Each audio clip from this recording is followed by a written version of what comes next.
आपका अपना TV channel RJ रमझाझर, जज्बात के रंग भरोसा के संग।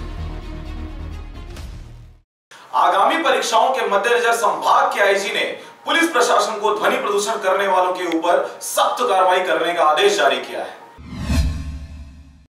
जिले में आगामी माह में आयोजित होने वाले बोर्ड परीक्षाओं के मद्देनजर परीक्षार्थियों के अध्ययन में व्यवधान उत्पन्न न हो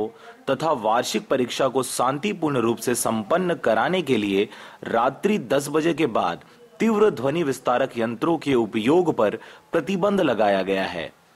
संभाग के आईजी ने अपने आदेश पत्र में लिखा है कि यदि डीजे संचालक या तेज आवाज में ध्वनि विस्तारक यंत्र बजाते किसी के द्वारा पाए जाने पर कोलाहल अधिनियम के तहत तत्काल उचित कार्यवाही करने की बात करी गई है। परीक्षा को लेकर के हमेशा समय समय पर परवाना जारी होता है और विशेष निर्देश हम लोग को ऊपर से प्राप्त होता ही है कि मतलब परीक्षा के दौरान विशेष करके ज़्यादा साउंड में डीजे वीजे बजना प्रतिबंधित है। और अभी भी मतलब परीक्षा का दौर शुरू हो गया है, तो इस को देखते हुए हम लोग ये सुनिश्चित करेंगे कि जो अधिक साउंड में जो चलाते हैं डीजे या फिर ज़्यादा रात तक जो चलाते हैं उसको हम लोग निश्चित रूप से बंद करवाएंगे, कार्रवाई करेंगे।